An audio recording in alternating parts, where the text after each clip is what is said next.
ಅರಬ್ಬಿ ಸಮುದ್ರದಲ್ಲಿ ಶಕ್ತಿ ಚಂಡಮಾರುತದ ಅಬ್ಬರ ತೀವ್ರಗೊಂಡಿದೆ. ಗಂಟೆಗೆ 100 ಕಿಲೋಮೀಟರ್ ವೇಗದಲ್ಲಿ ಗಾಳಿ ಬೀಸುತ್ತಿದ್ದು ಸಮುದ್ರದಲ್ಲಿ ದೈತ್ಯ ಅಲೆಗಳು ಕಂಡುಬಂದಿದೆ. ಗುಜರಾತ್ನ ದ್ವಾರಕೆಯಿಂದ ಸುಮಾರು 420 ಕಿಲೋಮೀಟರ್ ದೂರದಲ್ಲಿ ಚಂಡಮಾರುತದ ಕೇಂದ್ರ ಕಂಡುಬಂದಿದೆ ಎಂದು ಅಧಿಕಾರಿಗಳು ತಿಳಿಸಿದ್ದಾರೆ.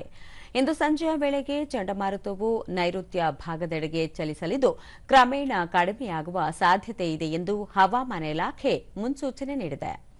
ಶಕ್ತಿ ಚಂಡಮಾರುತದಿಂದಾಗಿ ಮುಂಬೈ ಸೇರಿದಂತೆ ಮಹಾರಾಷ್ಟ್ರ, ಥಾಣೆ, ಪಾಲ್ಘರ್, ರಾಯಗಢ, ರತ್ನಗಿರಿ, ಸಿಂಧುದುರ್ಗ ಮೊದಲಾದ ಸ್ಥಳಗಳಲ್ಲಿ ಭಾರೀ ಪ್ರಮಾಣದಲ್ಲಿ ಮಳೆಯಾಗುತ್ತಿದೆ. ಅಲ್ಲದೆ ಇಂದು ಸಹ ಗಂಟೆಗೆ 55 ರಿಂದ 65 ಕಿಲೋಮೀಟರ್ ವೇಗದಲ್ಲಿ ಗಾಳಿ ಬೀಸುವ ಸಾಧ್ಯತೆಗಳಿವೆ. ಪೂರ್ವ ಕೊಂಕಣ ಹಾಗೂ ವಿದರ್ಭ ಭಾಗದಲ್ಲೂ ಮುಂದಿನ 3-4 ದಿನಗಳ ಕಾಲ ಭಾರೀ ಮಳೆಯಾಗುವ ಸಾಧ್ಯತೆಗಳಿವೆ ಎಂದು ಹವಾಮಾನ ಇಲಾಖೆ ಮುನ್ಸೂಚನೆ ನೀಡಿದೆ.